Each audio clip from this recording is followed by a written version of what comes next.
The wind came down from the bluffs like a whisper too tired to howl, stirring dust into lazy spirals that clung to boots, bonnets, and the hard faces of the gathered crowd. It was spring by the calendar, but the morning still tasted of winter, cold, dry, and stretched thin.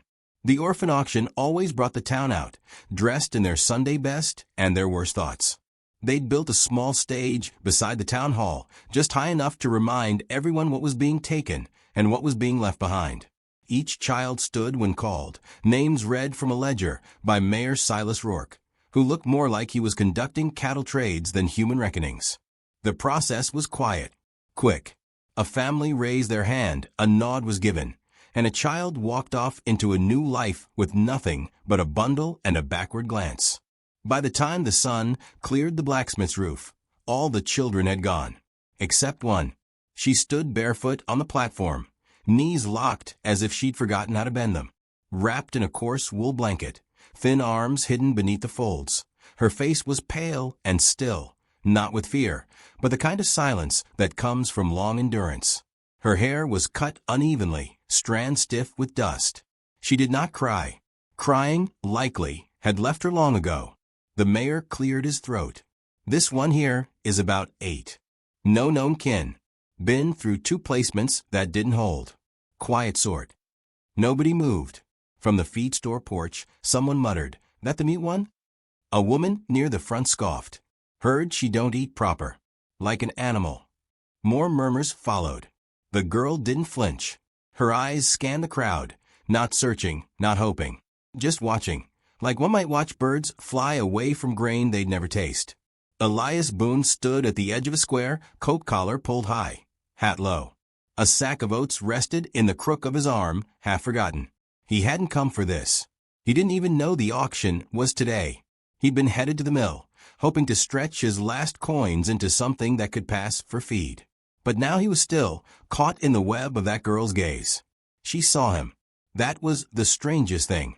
Not looked at him, saw him, like she already knew what kind of man he was, what he'd lost, what he hadn't said aloud in years. Mayor Rourke shifted uncomfortably. "We can lower the fee if that's the concern," he said, voice trailing off like he already knew no one would take the offer. Cassidy Vane leaned against the railing by her feed shop, arms crossed. "You'd get more sympathy selling a wet boot," she murmured. Mrs. Cray, the head of the Orphan Committee, cleared her throat loudly and stepped forward. "Come now, surely someone in this fine community can offer a place for this child. A bed, a meal, something." A man in a clean vest muttered, "And what do we get for the trouble?" "No dowry, no labor worth noting." The girl's chin tilted, just slightly. Not defiance, not pride, just a flicker of resistance, like a match struck in the wind. The mayor sighed, scratching at his neck. "If no one will step forward, we'll have to send her east." Again. That word, again, fell like a stone in still water. Elias Boone exhaled once through his nose, then stepped forward. Dust parted around his boots. The oats bag shifted in his arm, spilling a few kernels as he walked. No one said his name. They didn't have to. Everyone knew Elias Boone. He stopped beside the stage, looking not at the mayor or the crowd, but at the girl. Her blanket had slipped, showing a dark bruise on her elbow, yellow at the edges. "I'll take her," he said. 3 words. The square fell into stunned silence. Even the horses, tied at the post, stopped shifting. Mrs. Cray blinked. "Pardon." "I said I'll take her. You're not on the registry." Elias shrugged. "Don't need to be, do I? Just need a roof and a name." Mrs. Cray floundered, glancing at the mayor. Silas Rourke scratched his beard. "Well, if you're willing to sign her into care, we won't ask questions. Times are what they are." Cassidy Vane's voice cut clean through the quiet. "He just shamed every one of us." The girl stepped off the platform on her own. Walked straight to Elias, still barefoot, blanket dragging behind her like a shadow. She didn't look at the mayor or Mrs. Cray or the dozen mouths hanging open. She just stopped in front of him. He didn't reach for her. He didn't offer his hand. He simply nodded once and turned. And she followed. They walked together through the dust of the square, the crowd parting like a guilty tide. Whispers trailed behind them, Questions, judgments, disbelief, but none reached the two who moved without speaking. Elias helped her onto his wagon. She climbed without hesitation, settling on the empty feed sack like it had always been hers. The pony snorted uneasy. Before they left, he turned once, looking back toward the stage. His gaze caught Cassidy Vane's. She didn't smile, but she nodded. The drive back to his ranch was silent. The road wound out of town like a scar no one could forget, and the prairie beyond spread in gold and silver patches beneath a sky still too wide for comfort. At the cabin, he tied the pony and lifted the girl down. Her feet hit the earth with a soft thud. She didn't ask where they were or what she should call him. She only looked once at the leaning fence, the broken porch rail, the field where weeds had won. Then she followed him inside. He pointed to the cot near the stove. She sat. He poured water, placed a cup in her hands. She drank slow. There were no more words that night. No questions. No names. Just two lives breathing in the same quiet space, as a windmill creaked somewhere far off, and the sky turned from blue to charcoal behind the hills. Elias sat by the window long after the girl lay down. He didn't light a lamp, didn't move, just listened. In the dark, he realized something strange. His hands weren't trembling the way they used to. And though the girl made no sound, no plea, no thanks, she hadn't looked away from him once. Outside, the wind carried the last of the day's dust into the night. Somewhere in the distance, a coyote called. And in a town full of people who turned their eyes from what was inconvenient, a girl had followed a man without words, and a man had said three that might have changed everything. The cabin stood like a half-swallowed thought at the edge of the world, where fences leaned and silence lingered longer than it ought. The girl stepped across the threshold like someone entering a place haunted, not by ghosts, but by things left unsaid.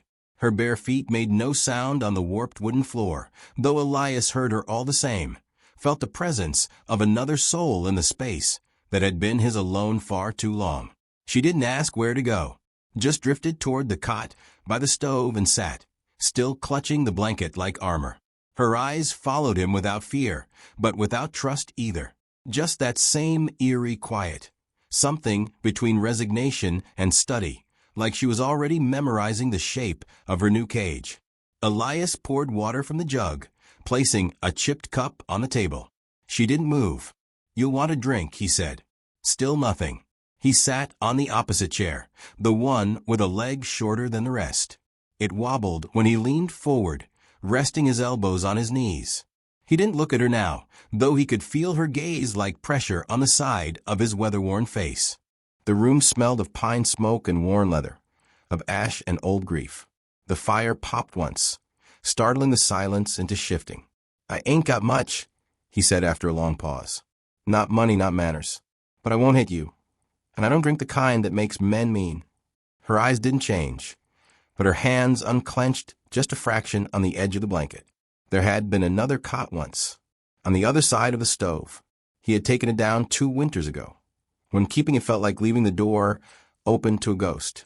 The blanket from that cot was folded and kept in a chest, never used again.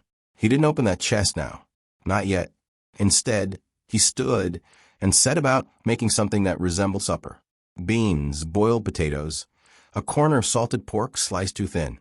He slid a plate toward her and sat with his own. She reached slowly, awkwardly, lifting a spoon, as if unsure of custom. She ate in silence, but she ate, and that was enough for the night. They didn't speak. By dusk, she curled into the cot with the blanket wrapped around her like bark around a tree. Her knees tucked to her chest. Elias watched from his chair by the fire until her breathing changed. She didn't whimper, didn't toss, just sank into stillness like someone who knew how to disappear from the inside out. The next morning came gray and reluctant. Elias rose early, boots already damp with dew by the time the rooster gave his lazy call. He checked the fence, noted 3 posts leaning farther than they should. No time or wood to replace them. Maybe next month. When he returned, she was sitting cross-legged on the floor, sifting through a pile of mismatched socks from the wash bin. She held a needle between her fingers, thread looped but not knotted. Her tongue pressed to her lip in concentration. She didn't look up as he passed, But when he returned an hour later, one sock had a neat line of tiny stitches down the heel. A small knot finished it, tied like a secret. He didn't comment, just placed it on the chair. Wore it the next day. The days fell into a rhythm, though not a comfortable one. More like two clocks ticking in separate rooms, neither syncing, but neither stopping either. She followed him when he fed the animals, never asking, never slow him down. Her hands learned fast how to gather eggs without cracking, how to hold the feed scoop, just so. He caught her humming once in the barn, soft as breath, bent over the basket of hay. It wasn't a tune he knew, and he didn't say a word, but the sound hung in the rafters long after she stopped. In town, tongues had not stopped wagging. Cassidy Vane gave him a sack of flour without a word and walked back into her shop. Others weren't as kind. "You gonna make her cook too, Boone? Thought you couldn't handle a woman. Figure a child was easier." "She ain't right, that one. You'll see."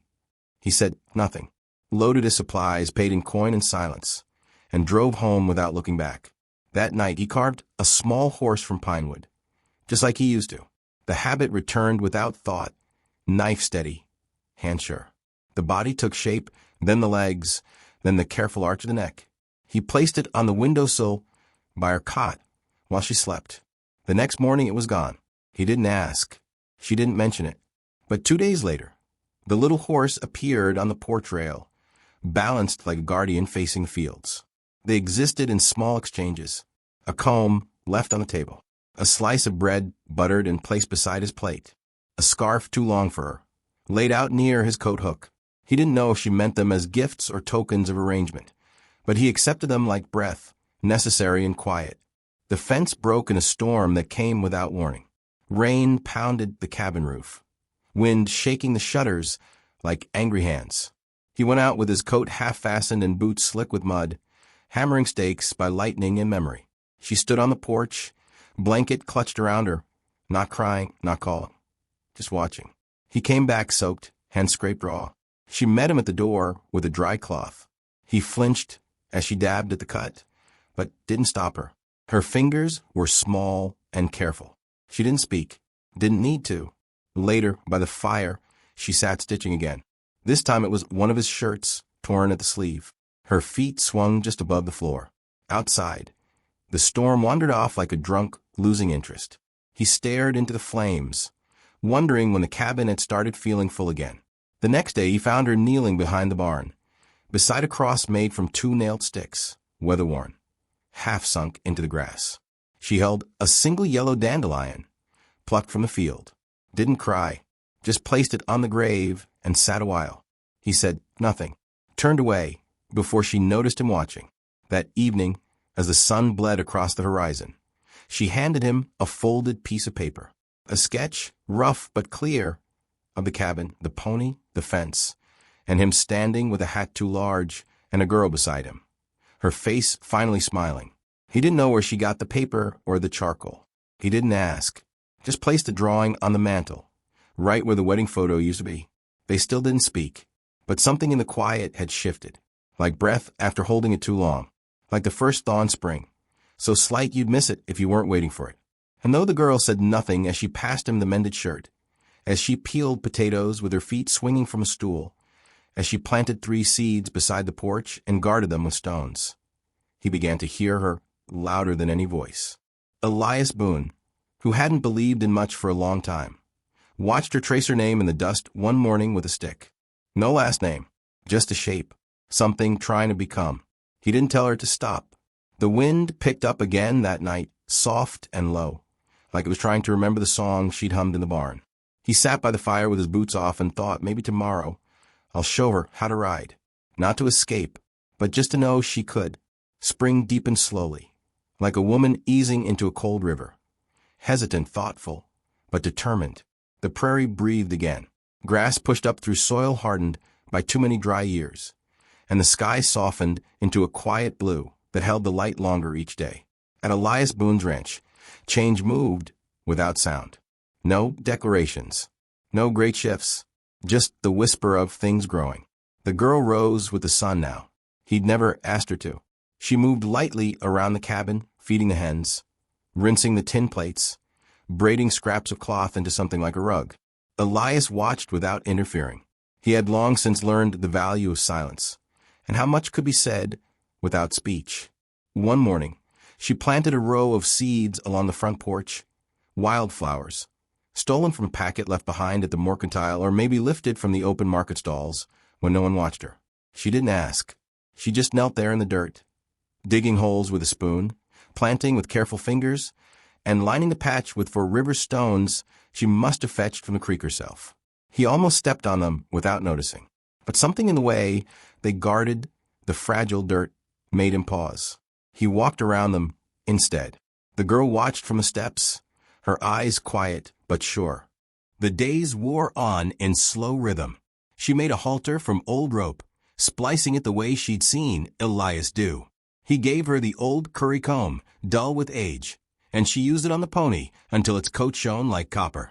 She didn't name it, but she rode bareback in tight circles in the corral, legs clamped tight, back straight, mouth set, not smiling, not daring. And then one evening, she laughed. A single burst, high and raw, as the pony bucked and she stayed on. Elias turned at the sound, startled by it, as if a bird had landed on his shoulder uninvited. She caught him looking, and the laughter disappeared as quick as it came, tucked away like something too valuable to leave in the open. In town, word traveled like it always did, fast and mean, then curling into softer corners. Mrs. Adeline Cray caught Elias outside the post office. She carried a clipboard and the scent of sharp perfume. "I'll be by Friday to assess the situation," she said without preamble.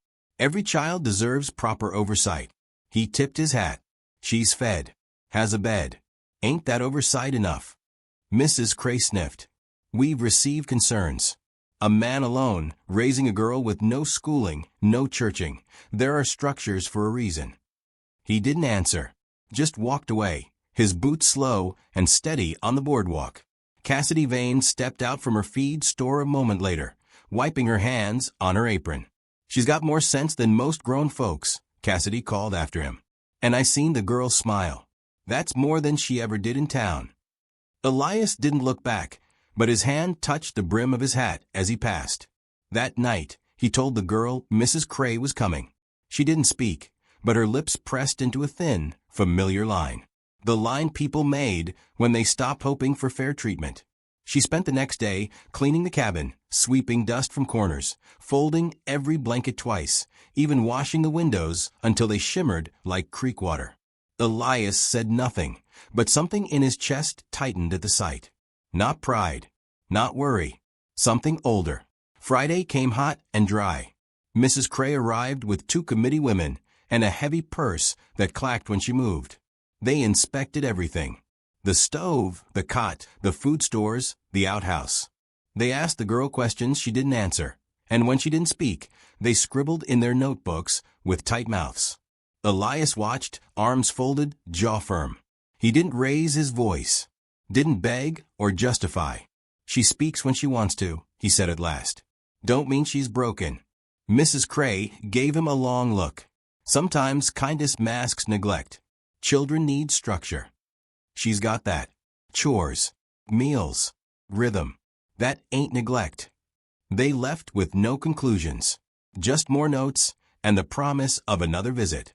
That night, he found her behind the barn again, knees tucked under her chin, eyes on the grave marked with 2 simple sticks. He didn't say anything, just sat beside her. After a while, she spoke. "Whose name's under there?" He rubbed his hands together slowly. "My wife. And our boy." Never took a breath. She nodded once. "I've been returned twice." He looked at her then, full and quiet. "I won't return you." Her eyes filled with something close to disbelief, but didn't spill. She nodded again, and that was all. The next day, she drew chalk figures on the porch rail. One tall, one short, a crooked horse beside them. He saw it, said nothing. But he didn't wipe them away when the rain came. Let them fade on their own. At the edge of town, people began to shift. Cassidy brought fabric scraps for the girls' dresses, no questions asked. An old man from the church offered eggs. Even the blacksmith, silent and soot-streaked, nodded once when Elias passed. But not everyone softened. Mrs. Cray filed a motion with the town council for a formal guardianship hearing. said the girl deserved a permanent solution. Whispered that Elias wasn't stable, that he still talked to the grave. Elias received the notice one evening, tucked into the feed order like a snake in the grain. He handed it to the girl without comment. She read it slowly, then set it on the table, her mouth twisting. "They want to take me again," she said. He nodded. "Maybe, but they'll have to fight me for it." She didn't smile, but she didn't look away. Over the next week, she practiced setting the table with exactness, folded napkins into clean triangles. She brushed her hair with care, parting it the way Elias's wife once had in The Mirror's Ghost. When the court day came, the town hall was full. Not packed, but filled with the kind of quiet interest people reserved for funerals or gossip worth repeating. Mayor Rourke presided, flanked by councilmen who looked mostly uncomfortable. Mrs. Cray stood, poised and full of concern. She laid out her case in tones soft enough to seem kind, but heavy with judgment. The man is grieving, isolated. The child does not speak, does not socialize. This is not nurturing, it is survival in a vacuum. Elias stood only when asked. "I don't know what you want to hear," he said. "She's safe, warm, federal. She ain't afraid no more. That's more than some folks offer." Whispers followed. A pause. Cassidy Vane stood and cleared her throat. "I've watched them. She's blooming like prairie grass. No shouting, no bruises, just quiet, steady growing." The council turned to the girl. She stood slowly, eyes wide, hands clenched. "I don't want to be no one's burden," she said, voice thin but clear. "But he don't treat me like I am. He don't smile much, but he never leaves." She looked at Elias then, and that look said everything she didn't know how to. The mayor leaned back in his chair. "We'll review the guardianship," he said. "But it seems to me there's something working here. And not all families look the same." As they walked out of the hall, the girl reached for Elias's hand. He didn't flinch, didn't even look down, but his fingers curled around hers, slow and certain, as the sky outside split open with spring rain, gentle and full, and the flowers by their porch, still small, still fragile, began to rise. The storm came down from the mountains fast and low, dragging thunder like chains across the horizon. By the time the first hard drops struck the tin roof of the cabin, Elias was already outside, his shoulder pressed to the gatepost, struggling to brace it against the howling wind. The girl stood in the doorway, clutching the lantern in her small hand, the flicker of its light catching the edge of her face and the wild tension in her eyes. The wind snapped the fence like it had a grudge. Elias cursed under his breath as a board flew past, splintering against the barn wall. Rain poured in curtains now, soaking his shirt, turning the dirt beneath his boots to slick clay. He pressed forward, rope in hand, fingers stiff and slow. The girl didn't call out. She didn't move. But when he returned, drenched and bleeding from a cut along his forearm, she met him with the rag and the basin without needing to be asked. He sat on the chair, water dripping from the brim of his hat, while she cleaned the wound in careful silence. Her touch was gentler than her size should allow, and Elias felt something old and stubborn soften inside him. She wrapped the cloth around his arm, pulling it snug with a knot that held sure. She didn't look at his face as she worked, but he watched her, memorizing the shape of her presence. Not a guest, not a burden, just there. By dawn, the storm had passed, leaving the world drenched and crooked. One side of the fence leaned like a drunk, but the barn held, and the animals were dry. The field was mud, the sky clean. They ate in silence that morning, her hair damp at the ends from stepping outside to check the flower row. Only one had snapped in the wind. She stood it upright with a stick and pressed the earth back down around it with both hands, like tucking in something fragile that wanted to give up. The knock at the door came just after noon. Cassidy Vane stood with a letter in hand and a look that warned before she spoke.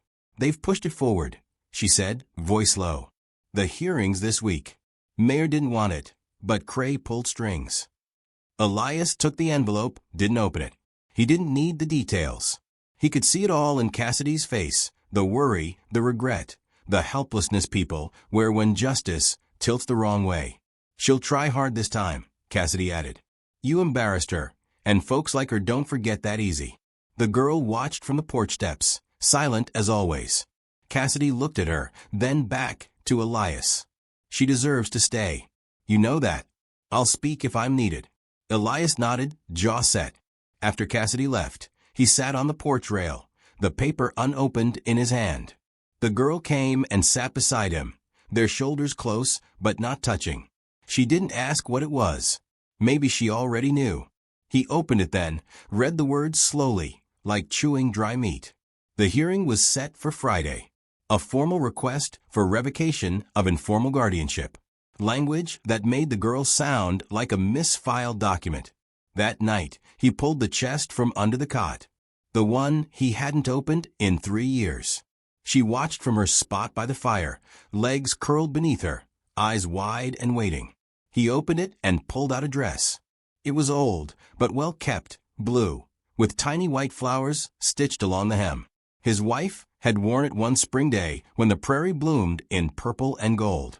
He had no use for it now, but the girl, standing silent in the corner, did. He held it out without a word.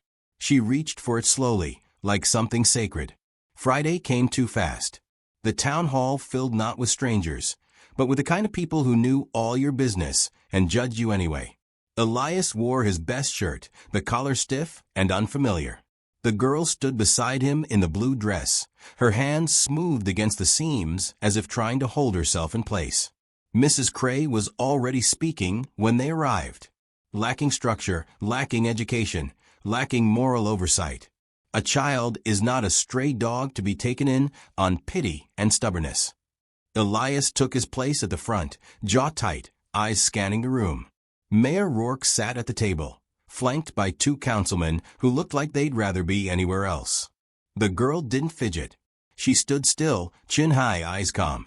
Mrs. Cray went on, her words measured and wrapped in the sound of care, but it was a kind of care that smelled like bleach, sharp, sterilizing, and cold. She listed reports, complaints, her own observations. She spoke of expectations, of futures, of proper environments. She has not been enrolled in school. She has no structured routine, no known progress in communication, and remains withdrawn. We are not here to punish Mr. Boone, but to protect the child. Then it was Elias's turn. He stepped forward, nodding once to the mayor, then looked at the people, his people, for better or worse. I don't got fancy words, he began. But I know what a child looks like when she don't expect anyone to stay.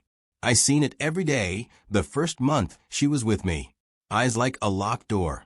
And I didn't knock loud. I just stayed outside till she cracked it open. He paused. The room didn't breathe. She works. She learns. She don't talk much, but she listens better than most. She knows where the weak boards are in the floor, how to tie a pony's lead, and how to mend a sock so the stitch don't rub. Cassidy stood then, voice clear. I've seen her. She's not broken. She's blooming. The mayor turned to the girl. Would you like to say anything, sweetheart? She stepped forward, slow but sure. Her voice came thin, high and certain. I don't need saving from him. A pause. A swallow. He don't ask me to be different. He don't try to fix me. But I've been fixing things anyway. Little ones. My feet don't ache no more. I sleep through the night. I laugh sometimes. Not out loud, but I do. I don't want to go nowhere else. Not again. She turned to Elias. And if you don't know how to raise a girl, then I'll learn how to help. There was nothing more to say. Mayor Rourke cleared his throat, looked at the others, then said softly, I see no grounds for removal. Let the child stay. A hush fell as the room emptied. No cheers. No claps. Just quiet, the kind that settles like good rain into dry places. Outside, the sky had turned the color of copper and cloud. The girl reached for Elias's hand. He took it, gently, and led her down the steps. Back at the ranch, the wind stirred the porch flowers. The one that had snapped in the storm was upright now, curling toward the sun with something that looked like defiance. Inside, Elias placed the court paper in the stove. The girl watched it burn, the flame curling the words into ash. He looked at her. You rode well today, he said. She smiled, small and real. You too. The wind that rolled over Boone's land no longer carried only the dry song of dust and fence wire. It came warmer now, scented faintly with hay, lilac, and the wood smoke of a home that was slowly learning to breathe again. The girl, still nameless to the world, was no longer a quiet ghost haunting corners. She walked the ranch with a slow, growing surety, her steps small but firm, her eyes wide not with fear, but with the ache of becoming something whole. By the time summer pressed its warm palms across the prairie, the ranch had changed in ways Elias hadn't expected. He hadn't planned for it, hadn't intended to mend more than a fence or feed more than his own stubborn guilt. But there it was. The girl woke before the rooster now, barefoot and tangle-haired, already pulling at the pump to fill buckets for the chickens. She didn't hum much anymore, but she whistled, low and sweet, and the animals followed her like she'd been born into the rhythm of the land. The pony let her braid its mane into uneven knots. The hens climbed into her lap. Elias often found her reading by the barn wall, tracing her finger over the words from a second-hand primer Cassidy had slipped her one day at the feed store. In town, the whispers had cooled into something closer to respect, or at least acceptance. The girl and the man who hadn't spoken much had become a kind of legend, two quiet beings who had chosen each other when no one else had. Folks didn't ask too many questions anymore, but when Elias passed by, heads dipped instead of turning, and shoulders that once bristled now gave way. Cassidy dropped by from time to time, never with pity, always with something useful, thread, flower, a new hair ribbon the girl wore for an hour, before hiding it away like treasure. Elias didn't speak of the things he felt. He didn't need to. The land was beginning to bloom again under his care, and so was the girl. They had found a rhythm, and that rhythm was enough, until the fire. It started with a scream, sharp and short, echoing down the road from town. The girl had just finished tying a swing to the old sycamore with Elias's help. It hung crooked, but when she climbed into it, the crookedness turned to joy, and she laughed, soft, full-bellied, for the first time since she'd come to him. Elias was still catching his breath from that when the scream came again, followed by the clang of the church bell, 3 strikes quick and urgent. Fire. Elias turned toward the smoke rising above the rooftops. "Town," he said, and the girl was already off the swing, boots thudding over the porch as she ran. The wagon wasn't harnessed. They mounted the pony bareback, the girl in front, Elias holding the reins, and they rode hard over the ridge, past yellow grass and blurring fence posts, the sky blackening with the soot of something more than wood burning. When they reached town, the Cray house was already a skeleton of flame. Neighbors tossed water in vain. Mrs. Cray stood in the street, hair falling out of its bun, shouting something about her sister's baby. The girl didn't stop. She was off the pony before Elias could catch her, sprinting barefoot across the scorched grass, darting under arms and through smoke. "Wait!" Elias shouted, but she was gone, swallowed by the doorless frame of the house, where the air shimmered with heat and death. He ran after her, but the porch collapsed before he could follow. The smoke was too thick, too choking. He stumbled back, heart punching his ribs, hands clawing at the air. The crowd roared around him, voices blurring into fear. Then, like some miracle stitched from ash, the girl appeared at the second-story window. In her arms, a small bundle, a crying child swaddled against her chest. She didn't hesitate. She climbed to the ledge. The roof beneath her feet cracked, spat sparks, but she stood straight and strong, her eyes locked not on the crowd, not on the fire, but on Elias. He moved fast, grabbed a canvas tarp from the water wagon, and held it wide with the help of 2 men. His arms trembled. She jumped. Time stalled in the space between sky and earth, the child in her arms wailing as they fell, 2 shadows swallowed by the sun. They landed hard, a rush of wind and thud and stillness, then a shout of relief as the girl clutched the baby to her chest and sat up, coughing but alive. Elias dropped to his knees beside her. "You fool child," he choked, grabbing her shoulders, eyes wet with smoke or something deeper.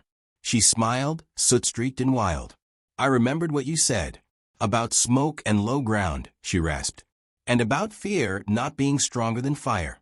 The baby was fine, shaken but unharmed. The townsfolk stared.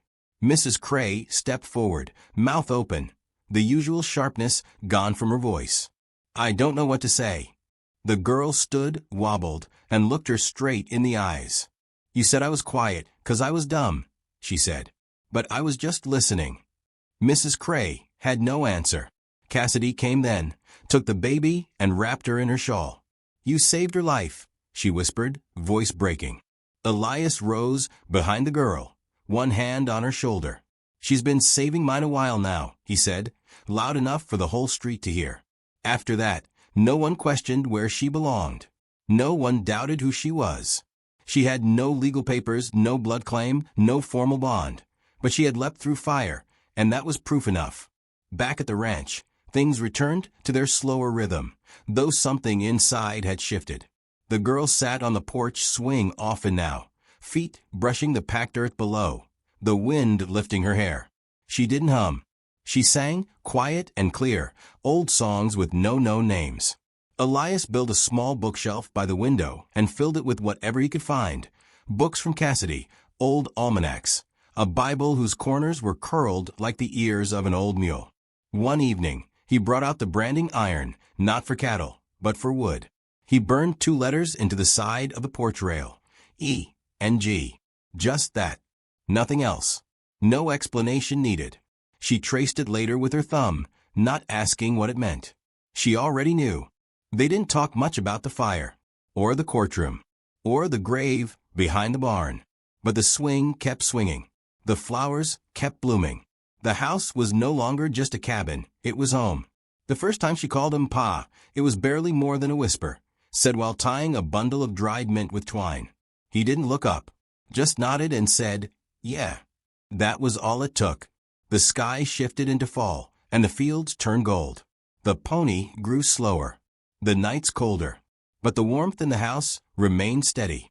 And sometimes, when the wind came curling across the porch in the quiet between supper and sleep, Elias would sit by the stove, look the girl, his girl, and wonder at the strange luck of a man who had come to town to buy feed and instead found a reason to breathe again. She had been the last orphan left, the one no one wanted, the one too quiet and bruised and small to fight for herself. But sometimes, the last thing left is what was worth keeping all along. And in the end, it wasn't pity that saved her. It wasn't need.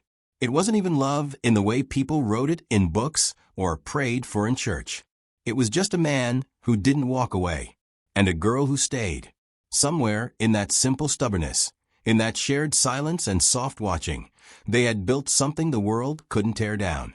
And when the world grew loud again, or cruel or cold, as it always did, they would still have the swing, the porch, the field, and the memory of a day when a child stepped through fire, and the man who had once said nothing at all finally spoke with his whole life. Sometimes love isn't loud. Sometimes it's just staying, even when the house has no laughter, even when the sky darkens, even when you have every reason to walk away and only one small reason to stay. But sometimes that reason is enough.